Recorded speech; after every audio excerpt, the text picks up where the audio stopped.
오늘부터는 세 장짜리로 들어왔습니다. 그래서 처음으로 하박국인데요. 세 번에 걸쳐서 말씀을 전하겠습니다. 하박국 선지자가 받은 묵시로 받은 경고라, 묵시, 하나님께서 감춰졌던 것들을 드러내 주시는, 또 경고, 맞사라는 단어인데 짐이다라는 이런 표현도 있다고 합니다. 이런 뜻입니다. 그러니까 자기의 짐이지만은 이걸 감당함으로 말미암아 많은 사람들에게 하나님 뜻을 알리는 그런 말씀, 경고의 말씀이기도 합니다. 하박국은 예레미야와 동시대에 살았던 인물입니다.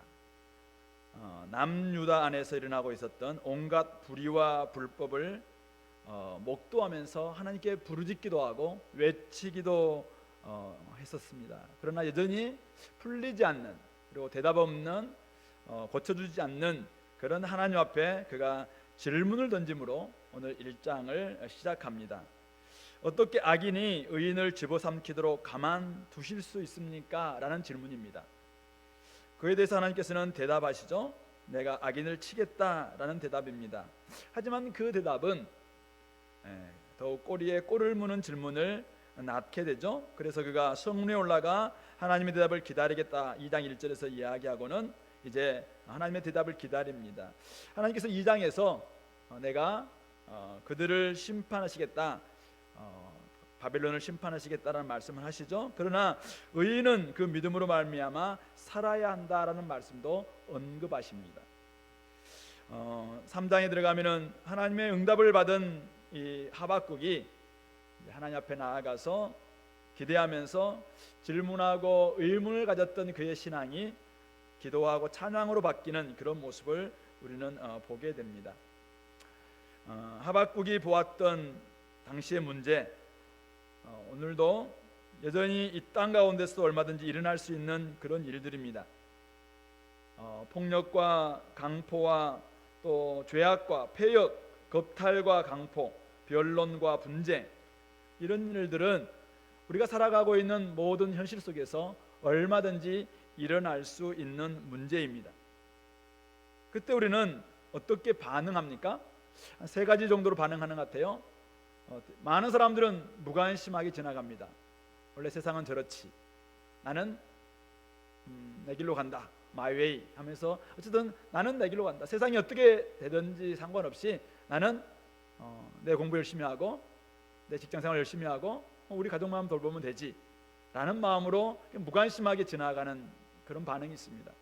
두 번째 반응은 어떻게 이렇게 될 수가 있나 하면서 그 사회를 바꾸기 위해서 변혁에 뛰어들거나 혁명에 뛰어들거나 이 땅을 직접 바꾸기 위해서 현실 정치에 참여하는 이런 반응도 있습니다. 그리고 세 번째 반응이 오늘 하박국과 같은 반응입니다. 하나님 앞에 나아가서 부르짖는 것입니다. 질문하는 것이죠. 하나님은 공의로우신 분이고 하나님은 이 땅을 공의와 공평으로 통치하시는 분이신데 왜 이 땅이 이렇습니까? 하나님의 성품에 기대어서 질문합니다. 조용히 그분께 나아가서 기도하는, 때로는 조용하지 않습니다. 부르짖습니다. 항변합니다. 또는 탄식하기도 합니다. 이렇게 하면서 하나님께 질문하는, 그래서 오늘 저는 1장에서 질문하는 신앙에 대한 이야기를 같이 좀 나누기를 원합니다. 오고 오는 세대 속에서 하나님께 던질 수 있는 질문을 오늘 선지자가 대신 던져주고 있습니다. 하박국 선지자는 이 땅의 현실을 언제까지 이대로 두시렵니까? 라는 질문으로부터 시작합니다.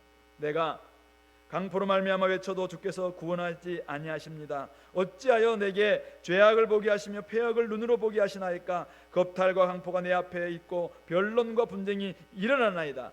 이러므로 율법이 해이하고 정의가 시행되지 못하오니 악인이 의인을 애워쌌으므로 정의가 굽게 행하여진 이 현실을 언제까지 그대로 놔두시겠습니까? 라는 질문을 하나님께 던집니다.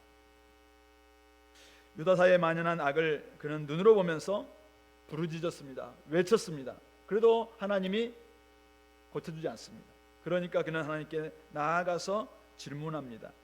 당시 유다사회는 강포, 살상, 폭력이라고 번역될 수도 있습니다. 죄악, 또 폐역, 겁탈과 강포, 변론과 분쟁으로 가득 넘쳐났습니다. 악인이 처벌받지 않았고 도리어 의인들을 애워싸는 현실이 눈앞에서 그냥 보여졌습니다. 그러므로 오늘 선지자는 율법이 해이해졌고 공의가 시행되지 못하는 사회가 되었다라고 하느님 앞에 지금 호소합니다. 외부적인 요인에 의해서 유다 사회가 타락한 게 아니라 내부적인 요인과 내부적인 여러 가지 모습 속에서 그들은 폭력과 다툼과 겁탈과 폐역이 만연한 사회가 되었다라고 그가 지금 하나님께 호소하고 있습니다. 이 시대는 요시야의 개혁 정치가 조금 실패했던 그 시대인 것 같아요. 요시야 앞에 히브리 히스기야 아들이었던 므낫세와 그리고 아몬 때 완전히 이스라엘은 타락했습니다. 열왕기하를 읽어보면 그 사회가 얼마나 타락했는지 우리가 알 수 있습니다. 그러나 요시야 왕이 어린 나이에 등극하고는 그가 율법을 발견해서 율법으로 사회를 고치기 시작합니다. 그러나 그도 결국은 애굽의 연합군과 북쪽의 싸움 속에서 휘말리게 되고 결국은 하란 전투에서 그가 전사하게 되죠. 그리고 이후에 이스라엘 사회는 더더욱 죄악이 만연하는 그런 사회로 바뀌고 맙니다. 폭력과 다툼과 폐역과 겁탈이 만연한 사회. 선지자의 의문은 바로 여기서부터 비롯됩니다. 왜 악인이 처벌받지 않으시냐? 왜 하나님께서 살아계심에도 불구하고 이 땅에 악인이 처벌받지 않는가에 대한 고발입니다. 여기서 우리는 좀 더 근본적으로 하박국처럼 우리도 하나님께 의문을 제기하고 항변하고 따지고 호소하고 질문을 던질 수 있는가? 그것은 믿음 없는 태도나 무례한 행동은 아닌가? 그냥 하나님 하실 일을 생각하면서 믿음으로 그냥 나아가야지 뭐 따지고 뭐 그 질문하고 왜 그 의문을 제기하고 하느냐? 우리 이렇게 많이 배웠잖아요. 교회에서 좀 질문 없이 좀 의문 갖지 말고 그냥 믿으면 돼. 혹시 그렇게 배워오셨나요? 성경은 오늘 뭐라고 이야기합니까? 사실은 오늘 하박국 선지자는 이게 묵시로 받은 경고다라고 선지서로 이렇게 있지만은 1장의 대부분은 물론 하나님이 대답한 내용이 있습니다만은 그의 질문이 굉장히 많이 신랄합니다. 하나님이 살아계시다면 왜 이렇습니까? 라는 질문입니다. 욥의 친구들은 욥에게 일어났던 고난에 대해서 의문을 제기하는 욥에게 찾아가서 뭐라고 얘기합니까? 어떻게 네가 하나님께 그런 태도를 보일 수 있느냐? 네게 죄가 있어서 이런 일이 아니냐? 왜 질문하느냐? 받아들여라! 라고 이야기합니다. 우리도 그래야 되는가 이거죠.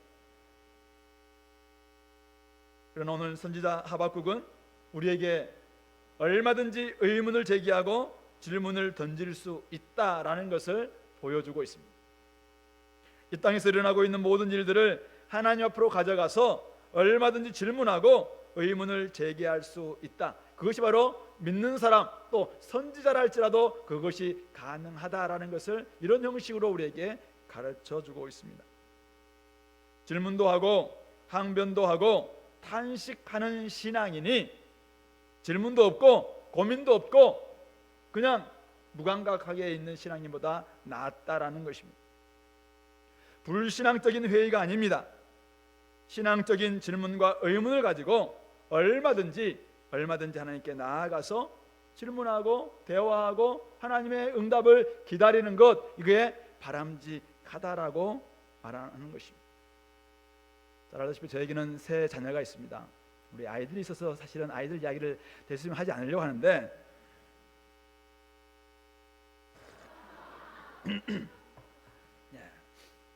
칭찬하기 위한 이야기입니다. 새 아이가 있는데 누군지는 말하지 않겠습니다. 어떤 아이는 어릴 때부터 참 많이 궁금해했습니다. 너무 쉬운 것까지도 질문을 합니다. 그래서 처음에는 애가 뭐 이렇노? 그래서 대답하지 않는데 애가 보니까 진짜 몰라서 묻는 겁니다. 소위 말해서 이겁니다. 이 땅에서 살아갈 때 버스가 뭐 이렇게 오면은 왜 버스는 이렇게 와요?부터 시작해서 버스는 어떻게 시동을 걸어요? 뭐 이런 진짜 너무 기초적인 상식적으로 생각해 보면 금방 이해될 수 있는 것도 질문을 던지는 거예요. 나중에 보니까 얘가 진짜 몰라서 질문을 던지는 거예요. 그래서 어떻게 해야 됩니까? 하나하나 가르쳐 줘야 되죠. 진짜 많이 너무 기초적인 질문을 던질 때 그냥 대답해 줬습니다. 또 대답해 주고 조금 속에서부터 귀찮아 라는 마음이 들어도 또 대답해 줍니다. 나중에는 걔가 이제 아빠한테 질문을 던져도 아빠가 모르는 게 있다는 것을 알고는 질문을 던지지 않고 책을 찾더라고요. 그래서 책을 보고 막 이렇게 하는 아이가 있습니다. 아빠를 신뢰하기 때문에 질문을 던졌겠죠. 그걸 봐서 그런지 몰라도 한 아이는 누군지는 말하지 않겠습니다. 지가 아는 거 나도 알고 지도 아는 걸 질문합니다. 그래서 야, 아는 거 질문하지 마 라고 이야기를 합니다. 근데 몰라서 그래 라고 이야기를 하면서 또 질문을 하죠. 근데 알고 보니까 아빠하고 친하게 지내고 싶은 거예요.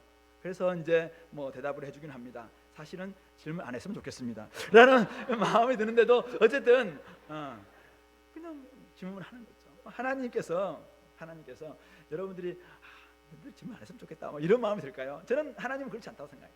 근데 하나님께 나아가서 진짜 모르는 거, 아니 하나님이면 이래야 되지 않겠습니까? 라는 것을 가지고 나아가는 게 불신앙일까요? 아니에요. 아빠가 알 것이라는 것을 기대하면서 아빠한테 나가서 계속 질문하고 엄마한테 질문하는 게 당연하듯이 오늘 우리가 이 땅에서 일어나고 있는 많은 문제들, 불합리한 문제들 이런 것들 가지고 하나님 앞에 나아가서 때로는 따지기도 하고 때로는 질문하기도 하고 때로는 의문을 제기하기도 하는 것, 이것은 신앙적 태도입니다. 밖에 나가서 막 욕하는 것, 이거는 불신앙이에요. 그러나 문제를 가지고 하나님 앞에 나와서 하나님께 질문하는 것, 이것은 아주 신앙적 태도다라는 것을 기억했으면 좋겠어요. 자, 그런데 하나님이 다스리는 하나님의 백성이 있는 유다 사회가 왜 이렇게 되었는가? 오늘 우리는 이 하박국의 질문을 통해서 그걸 한번 생각해 볼 수 있습니다. 그 사회는 다윗 왕조가 계속 이어지고 있는 사회입니다. 다윗과 언약을 맺고 너의 왕조는 영원하게 될 것이다 라는 그런 언약, 하나님의 약속을 받았던 그런 유다 사회입니다.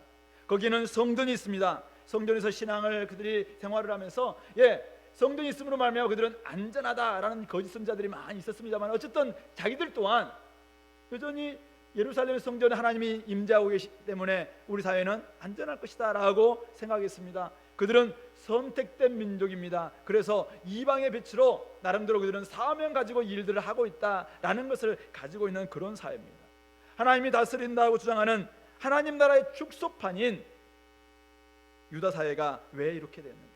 오늘 선지자는 4절에서 이렇게 이야기합니다. 이러므로 하나님 제가 부르짖고 외쳐도 하나님이 구원하지 않고 하나님 이런 일들이 계속 보게 하시니까 이러므로 율법이 해이하고 정의가 전혀 시행되지 못하오니 악인이 의인을 에워싸고 정의가 굽게 행하여짐입니다 라고 이야기합니다.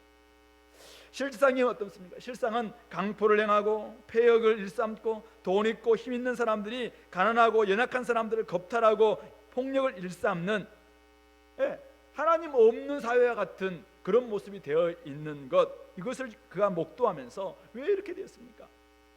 하나님이 관여하지 않으니까, 하나님께서 부르짖어도 대답하지 않으니까 이렇게 된 게 아닙니까? 라고 이야기하면서 이러므로 율법이 해이하고 정의가 전혀 시행되지 못합니다라고 그가 고백합니다. 여기서 율법이 해이하게 되었다, 원어에 제가 찾아보니까 이런 뜻이랍니다. 율법에 대해 감각이 없어지다. 두 번째는 율법을 피곤해하다. 세 번째는 율법을 멀리하다. 처음에는 아무리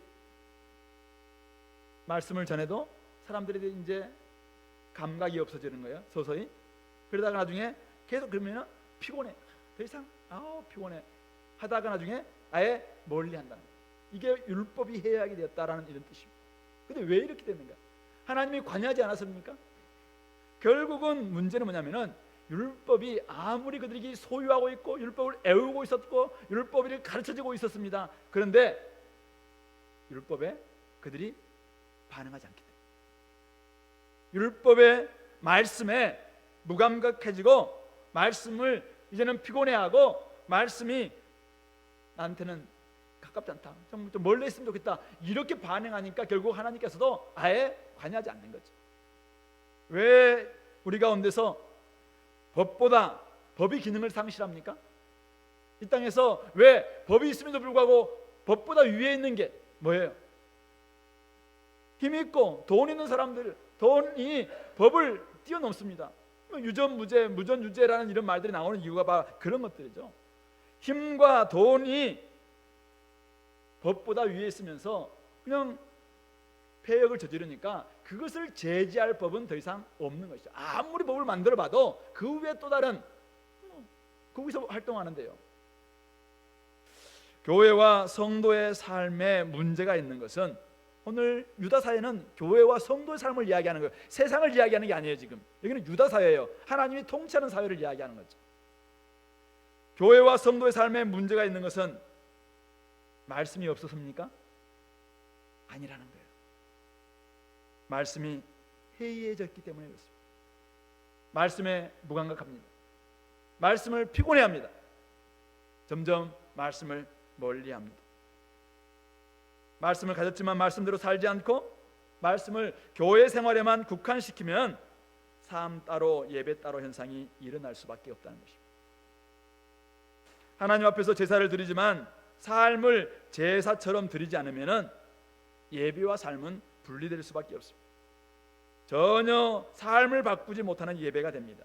이곳에서 우리가 예배 드리면서 눈물 콧물 흘리기도 하고 때로는 막 결단하기도 하지만은 밖에 나가서 그 예배가 나의 삶의 예배로 전환되지 않고서는 사실은 전혀 나의 삶을 바꾸지 못하는, 사실은 능력 없는 예배가 된다는 말씀입니다. 이게 바로 당시의 유다사의 모습이었어요. 말씀을 들어도 역사가 일어나지 않는 이유는 무엇입니까? 말씀이 능력이 없기 때문인가요? 아니에요. 말씀을 나의 최고의 권위에 두지 않기 때문입니다. 하나님 말씀으로 받지 않는 거예요. 하나님의 말씀으로 받을 때 나의 삶의 구석구석 자락자락 모든 것에 하나님 말씀이 역사할 수 있도록 내드려야 되잖아요. 그런데 나의 신앙생활은 하나님께서 다스리십시오라는 거예요.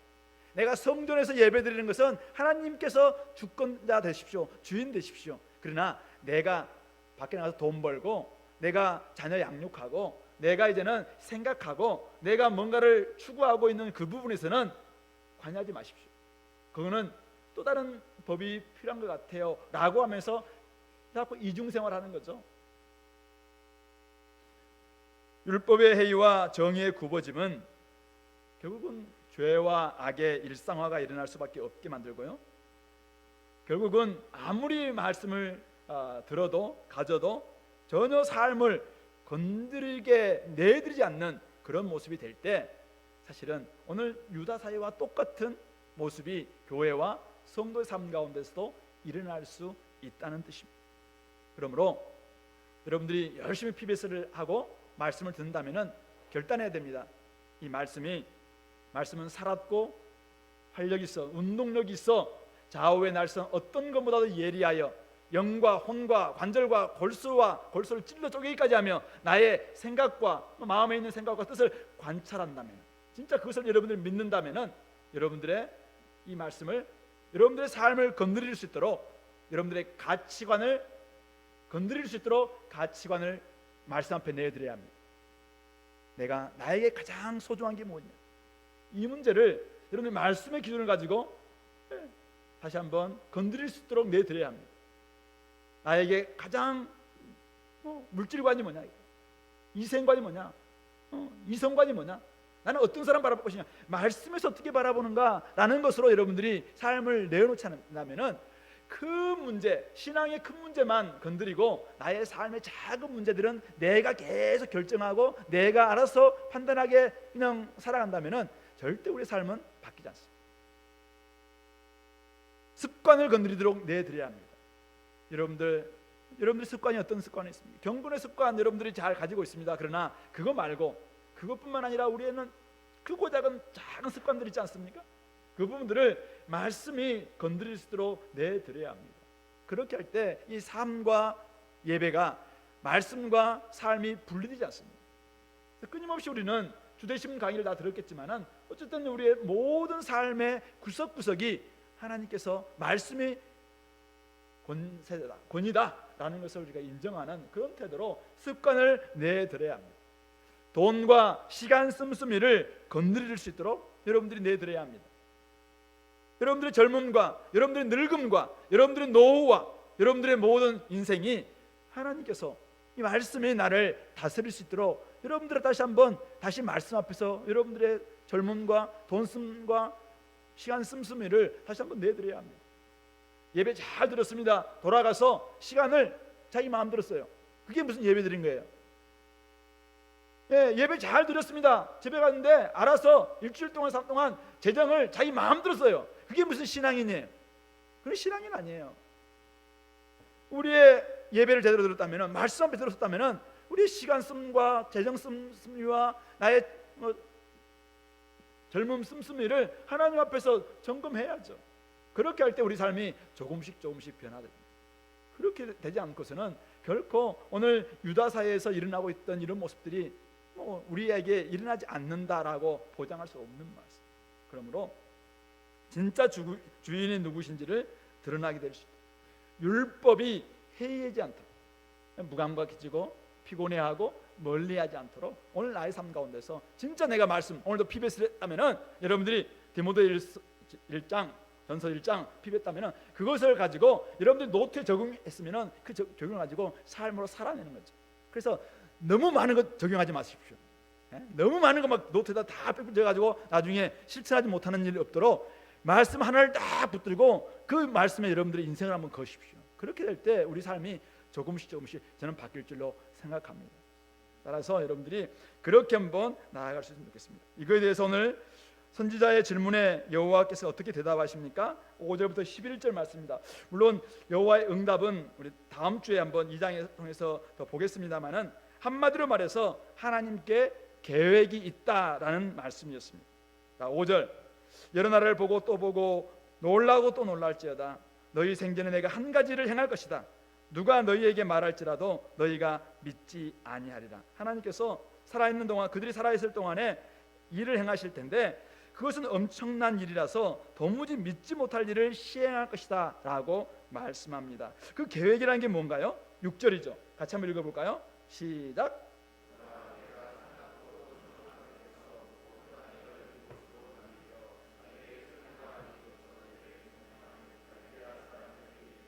네, 하나님께서 갈대아 사람을 일으켰다라고 이야기합니다. 그들은 사납고 성급한 백성입니다. 자기 소유 아닌 거처들을 점령하는 자들입니다. 얼마 전에 강대국이었던 100년 이상 아마 이스라엘을 괴롭혔던 아수르죠. 아시아를 멸망시켰던 바벨론 제국입니다. 그리고 저 남쪽의 강대국이었던 애굽의 연합군을 무찌러서 이제는 교만해질 대로 교만해져 있는 신흥강국 신바벨론 제국, 그들을 내가 일으켰다라고 말씀합니다. 그런데 그들의 특징이 뭔가요? 사납고 성급한 백성입니다. 넓은 땅으로 다니면서 자기 소유 아닌 자들을 점령합니다. 그들의 군마는 표범보다 빠르고 저녁 이디보다 사납습니다. 기병들은 먼 곳에서부터 먹이를 움키려 하는 독수리처럼 날쌔고 정확합니다. 한마디로 말해서 하나님이 일으켰기 때문에 하나님의 군대가 아닙니다. 하나님의 십자군 군대와 같은 그런 평화 유지군이 아닙니다. 그들은 그냥 강한 제국 군대란 말이에요. 폭력을 앞세우고 와서 모래처럼 많이 사람들을 사로잡아갈 포악한 자들, 9절에서 그렇게 이야기합니다. 왕들을 멸시합니다. 통치자들을 비웃습니다. 모든 경관성을 우습게 여기고 흉벽, 토성을 쌓아서 그 성들을 끝내 점령하고 마는 강한 제국입니다. 실제적으로 유다가 이 바빌론에서 3번 침략당합니다. BC 605년인가? 그때 침략해서 다니엘과 여러 귀족들을 잡아갑니다. 그래서 다니엘서에 나와 있는, 그래서 어떤 책에 보면은 다니엘이 사자굴에 있었을 때 떡을 갖다 준 사람이 하박국이다라는 이런 이제 기록이 있다고 합니다. 물론 정사는 아닙니다. 근데 어쨌든 그런 기록이 있습니다.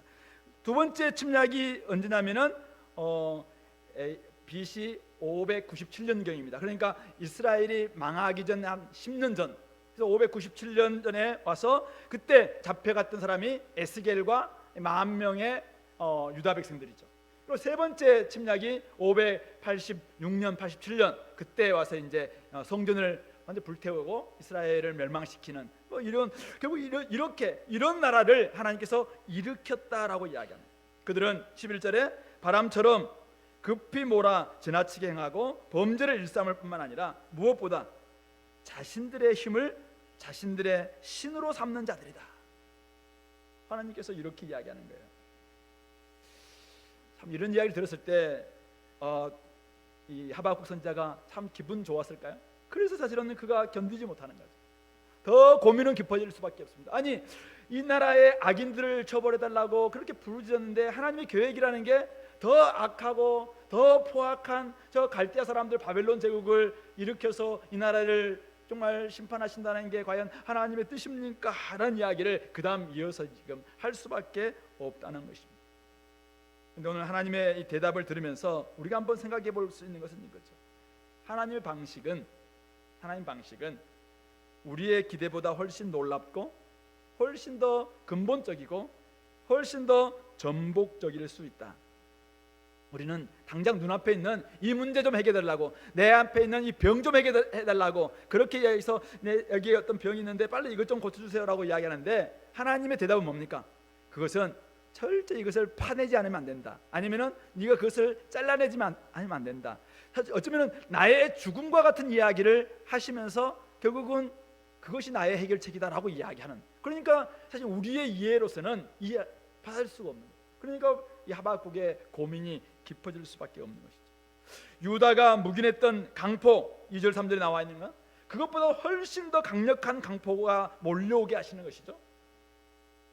유다가 짓밟았던 그 정의보다도 훨씬 더 당당함과 위엄으로 지금 정의를 짓밟는 그런 바벨론을 하나님께서 일으키시겠다라고 이야기하고 있는 것이잖아요. 유다의 악인보다 훨씬 더 센 놈이 지금 몰려오게 만들겠다라는 것이 하나님의 지금 방식입니다. 힘이 지배하고 있는 이 악한 현실을 위해서 자신들의 힘을 자기들의 신으로 삼는 진짜 자기의 힘만을 의지하는 바벨론을 내가 너희들로 하여금 맞닥뜨리겠다. 이게 지금 하나님의 응답입니다. 좀 더 나가 볼까요? 좀 더 나가 보면은 어쨌든 이 질문들이 더 하나님의 응답이 깊어지면 깊어질수록 이 하박국 선지자의 고민은 더 사실은 이해할 수 없는 놀랍고 믿지 못하고 15절에 나와 있는 것처럼 여러 나라를 보고 또 보고 놀라고 놀랄지어다. 누가 너희에게 이렇게 말할지라도 너희가 믿지 아니하리라. 하나님의 일하시는 방식 우리에게 이야기하면은 사실은 우리의 이해가 부족해서 믿지 못할 일이 많다는 거예요. 하나님의 공의가 제가 한번 이 구절을 보면서 진짜 우리에게 하나님의 공의가 시행된다면 우리는 때로는 막 분개하고 왜 이렇게 됩니까? 라고 이야기하면서 그래서 하나님의 공의를 시행해달라고 막 기도하잖아요. 그런데 진짜 하나님께서 공의를 한번 시행해가지고 죄에 대해서는 전부 다 죄의 값은 뭐예요? 사망이잖아요. 다 죽음으로 간다. 남아있는 사람 누구예요? 하나님의 공의가 제대로 시행되면은 어떤 일이 벌어질까요? 하나님 공의가 한번 시행하니까 입을 다물 수조차 없을 정도의 놀라운 일들이 막 있잖아요. 진짜 센 놈을 데려와서 그들을 막 응징하고 있는 이런 모습을 우리가 보고 있잖아요. 우리는 그 앞에서 기절하거나 또는 막 두려워 떨 수밖에 없는 거죠. 이해할 수도 없고 보고 들어도 믿을 수 없는 이런 현실 앞에서 우리는 어떻게 합니까? 아니 왜 이렇습니까? 할 이야기지만은 내가 공의롭기 때문이다 라고 이야기할 때 우리가 뭐 할 수 있겠어요? 근데 사실은 우리가 잘 알고 있습니다. 하나님의 일하시는 방식은 우리가 생각하는 것보다도 훨씬 깊고 훨씬 넓고 훨씬 심오하다는 것이죠. 결국 이 갈대아 사람을 통해서 이스라엘을 남유다를 나중에는 철저히 멸망시킵니다. 근데 그것은 하나님의 공의의 방식이에요. 근데 그 안에서 하나님은 새로운 사람들을 일으킵니다. 많은 사람들은 여기에서 우리를 남겨달라고 이야기합니다. 남은 사람들이 여기에 남아있는 남유다에 남아있는 사람들이 정말 복받은 사람이다라고 생각했어요. 거짓 선지자는 그렇게 이야기합니다. 성전이 있는 이곳에 남아있는 사람들이 진짜 복받은 사람들이지 라고 이야기합니다. 근데 하나님은 도리어 저 바벨론에서 잡혀간 그곳에서 구원 얻는 사람들, 남은 사람들을 통해서 회복시킬 것이다라는 그렇게 이야기를 합니다. 그러니까 정말 우리의 기대나 우리의 생각을 완전히 뛰어넘는 그런 모습을 보여줍니다. 그래서 오늘 우리가 하나님께서 때로는 적당하게 수위를 조절해 가시면서 이야기하고 계시고, 하나님은 지금도 일하고 계세요.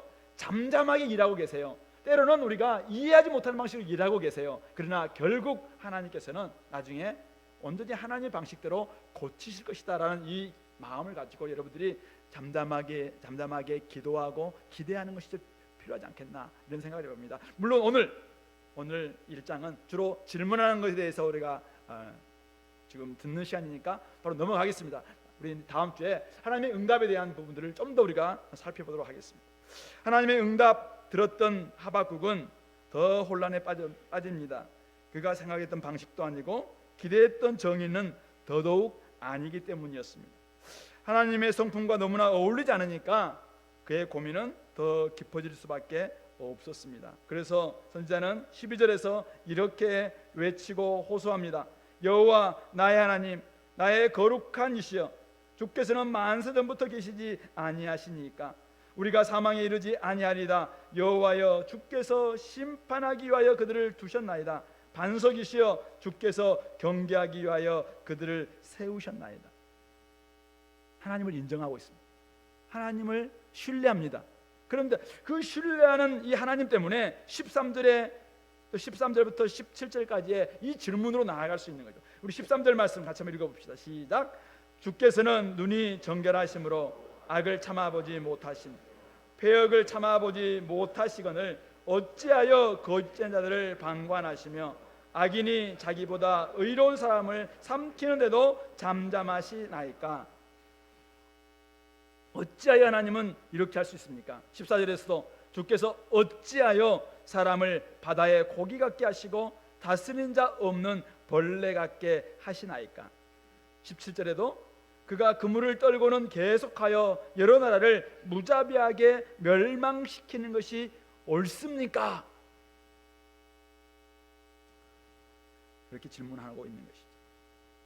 선지자의 질문은 실망감을 넘어서 탄식으로 이어지는 것 같아요. 어찌하여 사람을 바다의 고기 같게 하시고 어찌하여 거짓된 자들 방관하시고 악인이 자기보다 의로운 사람을 삼키는데도 잠잠하시나이까. 자신들의 삶이 그냥 바다의 물고기 같고 다스린 자 없는 벌레 같게 되는 이런 현실을 그가 지금 보고 있다는 것입니다.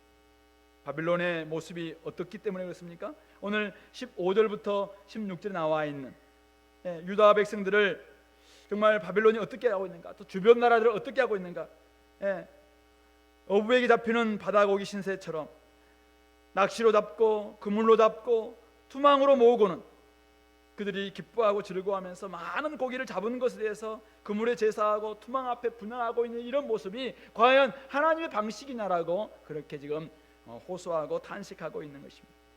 저는 어렸을 때 저 시골에 섬에서 살았습니다. 제 집에 멸치어장을 했기 때문에 이게 뭔지 좀 대충 압니다. 많은 물고기들을 잡으려고 이제 어장을 놓지만은 다른 새로운 방식의 그 저인망 어선들이 나타납니다. 두 배로 막 북을 치기도 하고 막 이렇게 하면서 두 배가 딱 전체 주변에 있는 물고기를 싹 쓸어갑니다. 그러니까 작은 물고기들은 우리 잡지 않도록 원래 멸치어장 보면은 그물 코가 이렇게 조금 이렇게 넓습니다. 점점 더 좁아지지만은 마지막 부분에 가서는 좁아지지만은 밖에는 굉장히 넓게 해서 이렇게 만들거든요. 근데 이 어장들은, 이 새롭게 만든 어장들은 처음부터 이 그물 코를 굉장히 촘촘하게 만듭니다. 그래서 작은 치어들까지 다 잡아가는 이런 방식이에요. 근데 이거 불법이에요. 그래서 막 그 단속선들이 나오기도 하고 하지만은 밤새 어떨 때는 몰래 막 이것을 하기도 하고 해가지고 나중에 이 전망들 한번 가고 나면은 모든 고기들이 다 쓸어가기 때문에 사실은 아무것도 없는 게 그런 저인망 것을 잡힌 물고기 신세와 같다라고 지금 하박국 선지자가 호소하고 있는 거죠. 우리가 모습이 저들은 지금 저인망 어선들이 그렇게 두 배로 가지고 와서 다 쓸어가는 것처럼 그물로 다 쓸어가는 것처럼 투망으로 쓸어가기도 하고 낚시로 쓸어가기도 하고 그런 것처럼 다 쓸어가면서 자기들은 수단과 방법으로 가리지 않고 많은 풍어를 얻고 또 소득을 얻은 것에 대해서 막 감사하고 즐거워하고 분양하는 이거에 대해서 이게 과연 하나님 앞에서 옳은 것이냐라고 지금 외치고 있는 거예요. 자신들의 소득과 성공을 위해서라면 수단과 방법을 가리지 않고 다 하는 이런 모습, 그리고 얻은 성공과 부를 보면서 그 그물에 제사하고 투망 앞에서 분양하는, 그물이면 어떻고 투망이면 어떻냐는 식. 우리가 소득만 많이 얻으면 되지. 그들은 자신들의 성공과 번영을 섬기는 자들이었습니다.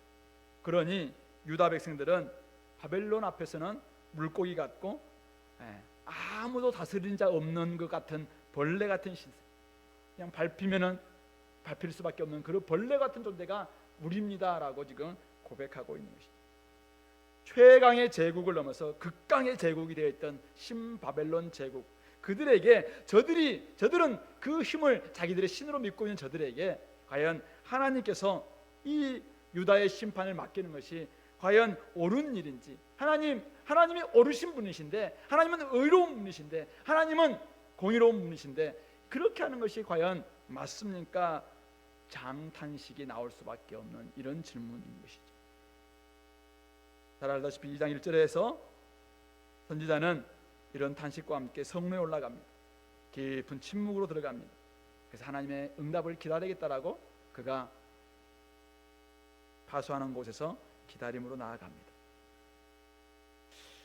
하나님이 다스리는 세상인데 힘이 곧 정의요, 힘이 신이라고 주장하는 자들이 세계 질서를 주름잡고 있는 현실을 목도하는 것이 과연 옳으냐라는 질문입니다. 거짓된 자들, 악인이 여전히 득세하는 세상이 너무 불편하기 때문에 선지자는, 그리고 오늘 우리들은 항변하는 것이죠. 왜요? 우리가 하나님을 신뢰하기 때문에 그렇습니다. 하나님은 12절에 나와 있는 것처럼 나의 하나님이고 나의 거룩한 분이시고 우리를 사망에 이르지 아니하시고 그 다음에 심판하시기 위해서 그들을 두셨고 주께서 경계시키기 위해서 그들을 쓰신다는 것도 알고 있어요. 하나님을 신뢰하지 않는 게 아니에요. 하나님을 신뢰하기 때문에 때로는 이런 질문들이 생기는 것입니다. 법을 어기는 사람들이 법을 만들고 법을 집행하는 사람들은 탈법을 일삼는 이런 현실, 문제를 해결한다고 하는데 더 문제를 양산하는 꼴을 더 이상 두고 볼 수 없어서 하나님 앞에 나아가서 하나님, 이렇게 하는 게 맞습니다.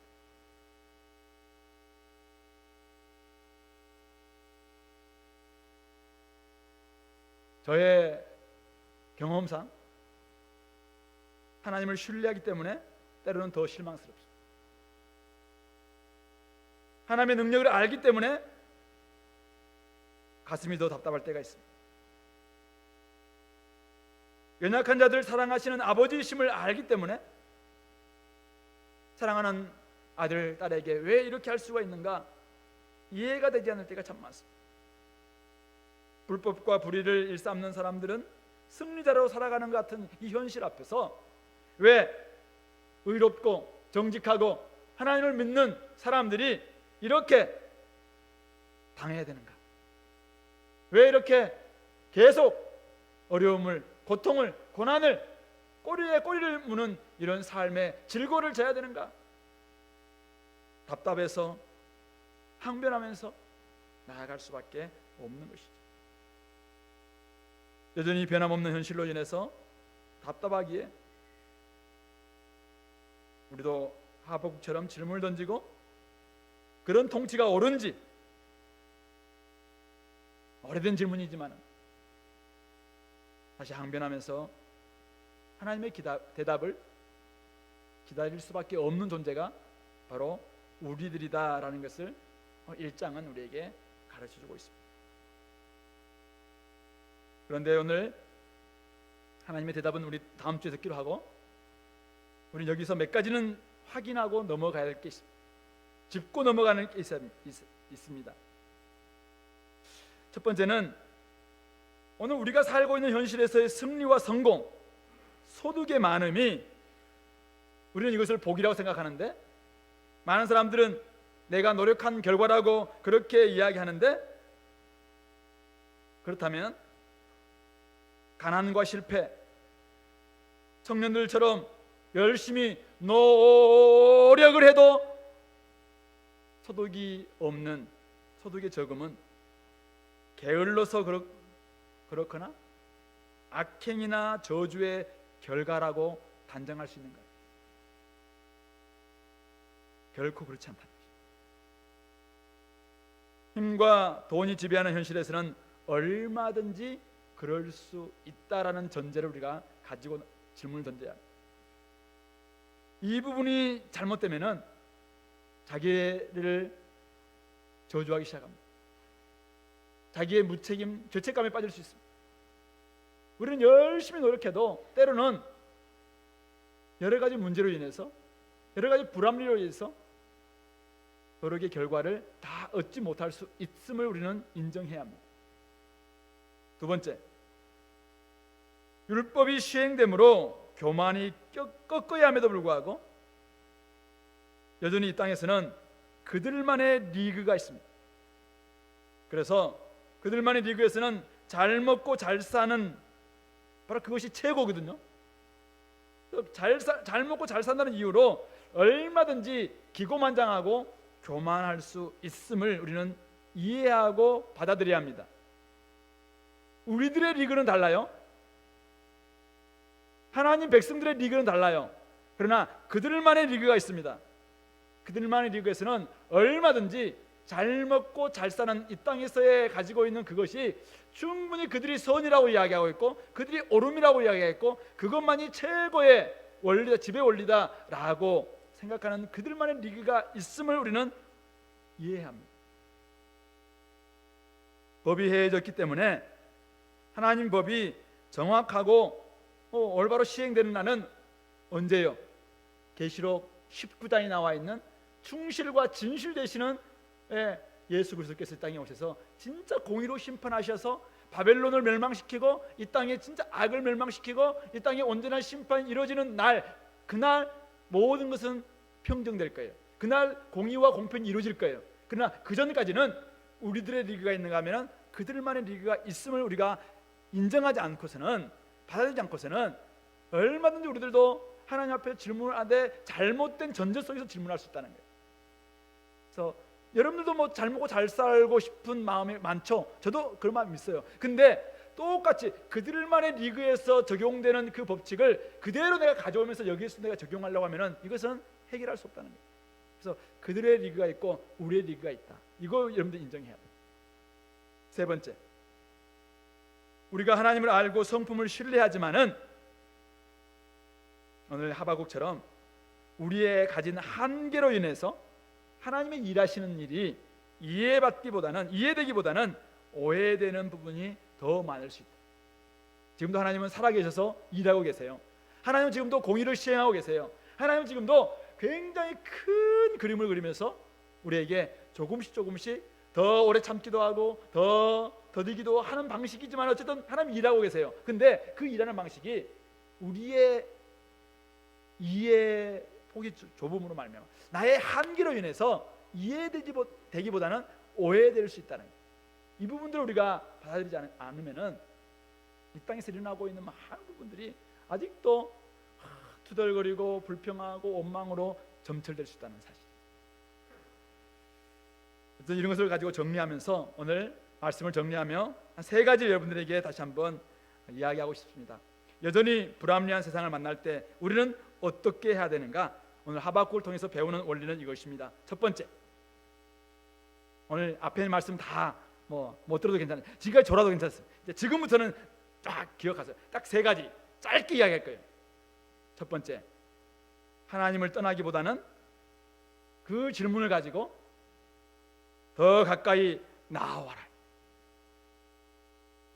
이해할 수 못하는 문제, 질문, 의문, 항변거리, 호소거리, 넋두리 어떤 게 좋습니다. 왜 나에게 이런 일이 벌어집니까? 왜 저 집은 저런데 나는 이렇습니까? 왜 저 집은 건강한데 우리 집은 계속해서 이렇게 찾아옵니까? 이런 문제 가지고 하나님께 나와라. 어찌하여 이렇습니까? 어찌하여 잔담합니까? 왜 나에게 이런 일이 벌어져서 우리 아이들에게 이렇게 고통을 줍니까? 그 문제 가지고 나아오라. 멀리 갈기가 도망치지 말고 하나님께 나와라. 이게 오늘 하박국이 우리에게 보여주고 있는 반응의 모습입니다. 두 번째, 하나님을 신뢰하고 사랑하는 마음으로. 오늘 하박국은 그가 하나님을 신뢰합니다. 하나님을 의지합니다. 하나님을 사랑합니다. 그렇기 때문에 질문을 던지는 거예요.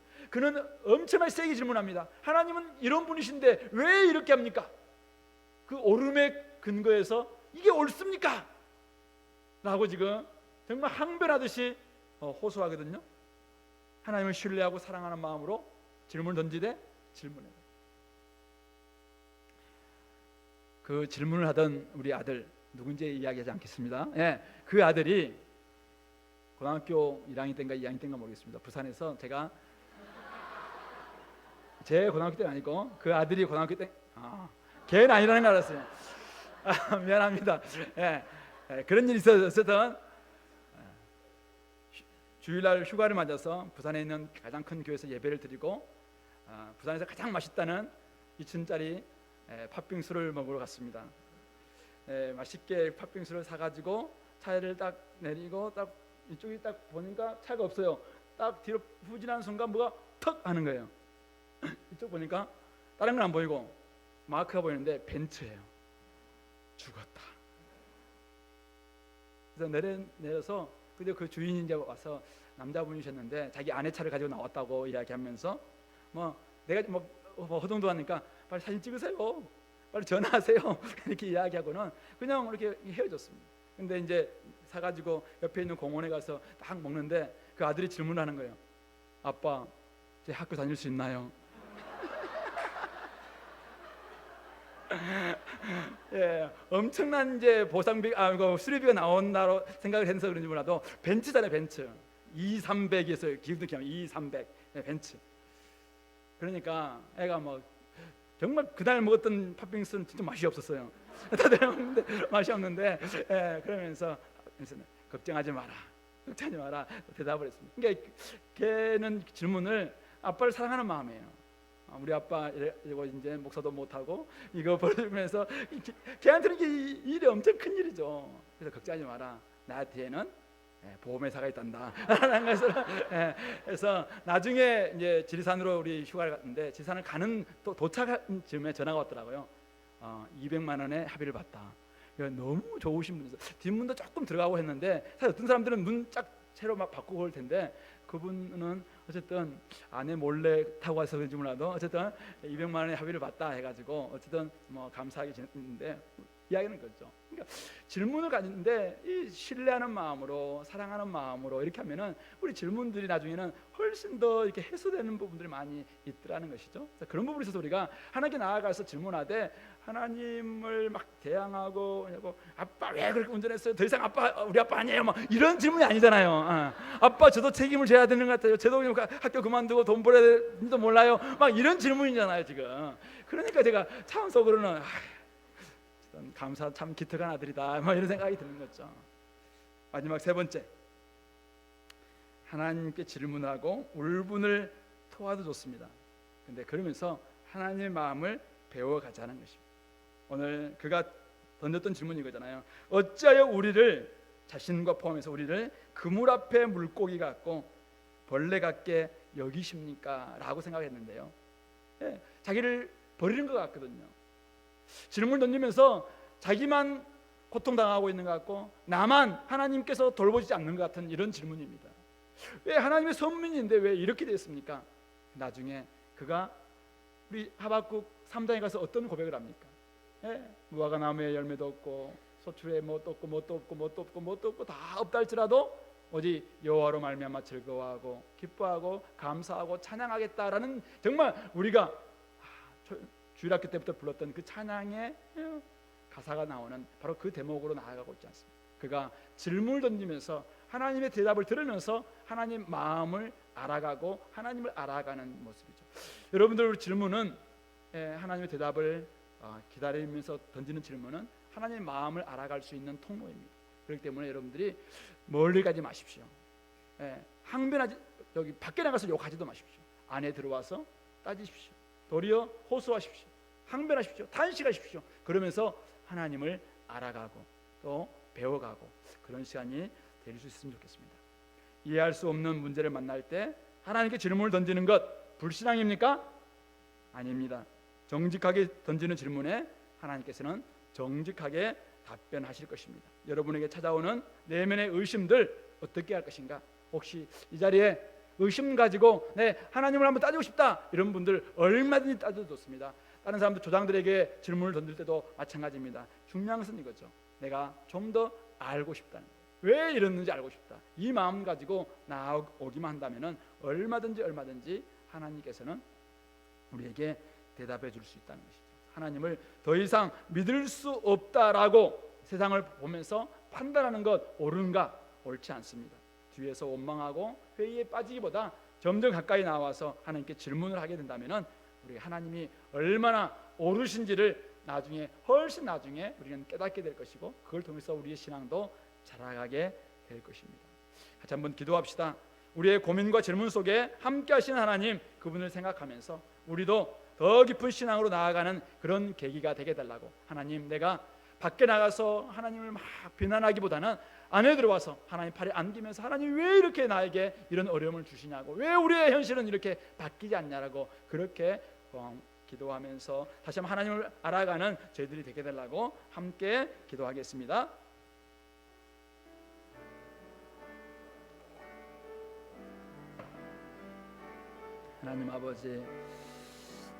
하나님 아버지 우리의 삶 가운데서 있는 그의 모습들을 우리가 바라봅니다. 우리에게 아버지 하나님 그런 모습들을 우리가 생각해 봅니다. 그러기에 하나님 아버지 좀 더 우리가 아버지 하나님을 알아가게 도와주시고 주님을 아버지 하나님 깨닫는 저희들이 될 수 있도록 인도하여 주시기를 원합니다. 하나님은 우리에게 아버지 하나님 대답을 주시는 분이시고 우리의 아버지십니다. 그러기에 오늘도 우리가 아버지 하나님을 더욱더 찾게 저희들을 도와주시고 그 안에서 온전히 주님만을 의지할 수 있는 저희들이 되게 인도하여 주옵소서. 이해할 수 없는 문제가 너무나 많습니다. 하나님 아버지 때로는 나를 어떻게 할지 몰라서 답답해서 가슴 치면서 항변하고 있습니다. 그러나 하나님 아버지 결국 하나님께서는 더 크고 놀라운 비밀을 우리에게 주신다는 사실을 깨닫고 오늘도 우리가 질문하는 신앙으로 하나님을 가까이 나아가게 도와주시고 그런 가운데 하나님이 아버지 우리의 삶을 새롭게 하는 것을 경험해 나갈 수 있도록 붙잡아 주옵소서. 오늘도 우리를 아버지 하나님 그렇게 빚어가시며 또 만들어가시며 새롭게 회복해 주시를 주님을 기대합니다. 함께하여 주옵소서. 참 좋으신 하나님 감사합니다.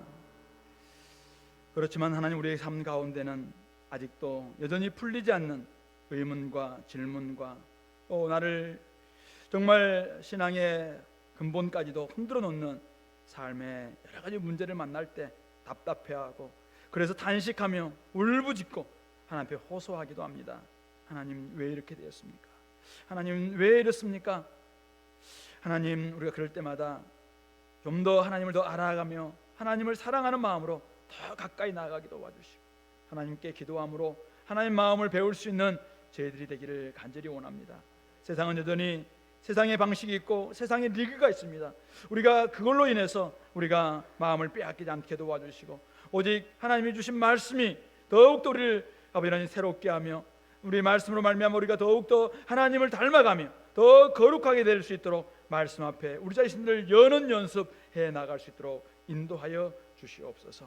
하나님 우리가 세상으로 인해서 불평하지 않게 도와주시고 하나님께 가까이 나와서 하나님께 질문을 던지며 하나님의 응답을 기다리는 신앙의 태도를 가질 수 있도록 인도하여 주시옵소서. 오늘도 모든 것 주님께 의탁드리오며 우리 구주 예수 그리스도 이름으로 기도드리옵나이다. 아멘. 교회 앞에 몇 가지 소식 알려드리겠습니다. 우리 새로 나오신 분 있으시면은 나중에 이제 끝나고 뒤에서 담임 목사님 만나도록 하겠습니다. 지금 대학부 여름 수련회 후속 프로그램이 이번 주까지 계속 진행됩니다. 우리 아침 기도부터 출발해서 오후에 전도까지 이들이 또 나가서 열심히 또 전도함으로 영접하는 사람도 일어나기도 하고 이렇게 지금 하고 있는데요. 열심히 우리 대학 청년들 하고 있으니까 다른 분들도 많이 또 격려해 주시고 기도해 주시면 감사하겠습니다. 어제 우리 천진팀 출발했습니다. 이제 7, 8월 팀 11개 팀이 계속 나아갈 텐데요. 가면은 정말 영적인 싸움입니다. 언어, 또 문화, 또 음식, 날씨 이런 거와의 싸움일 뿐만 아니라 영적인 싸움이니까 여러분들의 기도가 절실히 필요합니다. 그래서 여러분들이 함께 기도로 동행해 주시면 감사하겠습니다. 오늘 오후에 PBS 마치고 난 다음에 작년 2부 단합대회가 서초중과 우리 교회에서 있다고 합니다. 신나게 노시고 또 더욱더 단합되어서 아름다운 작년 2부가 되어서 우리 모든 교회의 선도적인 역할들 잘 감당해 주시기 바랍니다. 노는 데 빠지지 않겠죠? 다 함께 열심히 참여해 주시면 감사하겠습니다. 기쁜 소식이 있는데요. 우리 박준석 형제 그다음에 유키 자매가 7월 9일 화요일인가요? 어쨌든 등남했습니다. 그래서 유도분만 하다가 나중에는 이제 어려워서 수술했다고 하던데요. 어쨌든 우리 아이가 잘 자라갈 수 있도록 또 이 아이로 말미암아 유키 자매도 더욱더 신앙이 하나님께 가까이 나아갈 수 있도록 여러분들이 계속 기도해 주시면 좋겠고요. 그리고 오늘 귀한 우리 형제 부부가 왔네요. 지금 미국에서 공부 중인 그리고 방학 때 잠깐 들어와서 우리 예배드렸습니다. 이필승 최인희 부부가 이렇게 오셨다고 합니다. 어디 계십니까? 우리 환영합니다. 네, 감사합니다. 옛날에 제가 있을 때도 우리 필승 형제 열심히 포스콘과 다니면서 막 힘들어하고 막 그랬었는데 미국 가서 공부 열심히 하고 있다는 소문이 들리던데 맞나요?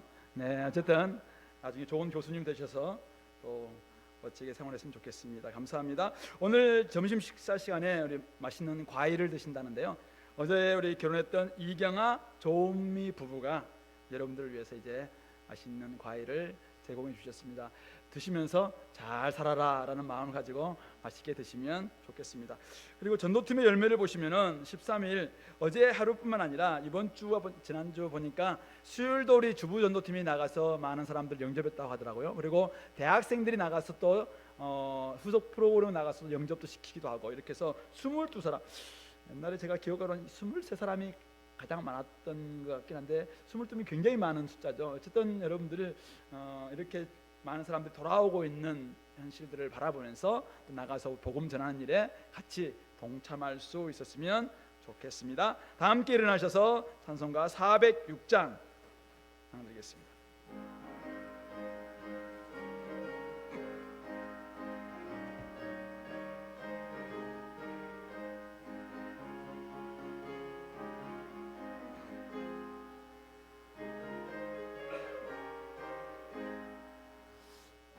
내 영혼 편히 쉴 것 같 풍랑이라도 안전한 폭풍까지는 다스리시는 주의 영원한 팔을 의지해 주의 영원하신 바 함께 하사 항상 나를 붙드시네 어느 곳에 가든지 요동하지 않음을 주의 팔을 의지함이라 세상 친구들 나를 버려도 예수는 함께 동행함으로 그의 은혜가 충만하려니 주의 영원한 팔을 의지해 주의 영원하신 바 함께 하사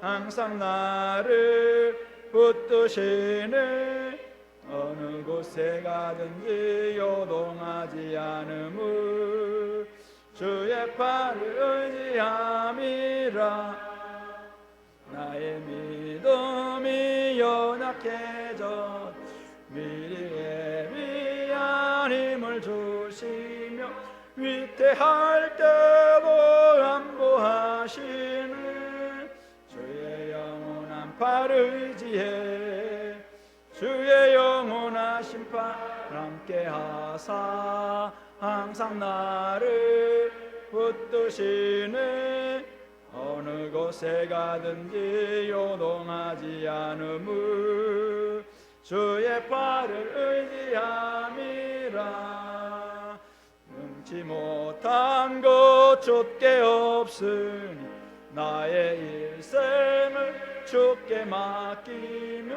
나의 뭐든지 대신 지시노 주의 영원한 팔을 의지해 주의 영원하신 바 함께 하사 항상 나를 붙드시니 어느 곳에 가든지 요동하지 않음을 주의 팔 의지함이라. 기도하겠습니다. 이제는 우리 구주 예수 그리스도의 은혜와 하나님 아버지의 만극하신 사랑하심과 성령 하나님의 감화 감동 충만 위로 역사 인도하심이 이 말씀을 통해 삶의 여러 가지 일어나고 있는 문제로 인해서 때로는 궁금하고 때로는 회의하고 때로는 탄식하고 때로는 호소하며 하나님 앞에 나아가서 하나님의 응답을 기다리고 하나님을 늘 사랑하며 하나님과 교제하기로 결단하는 이곳에 있는 하나님의 백성들 머리머리 위에 지금부터 영원토록 함께 있을지어다. 아멘.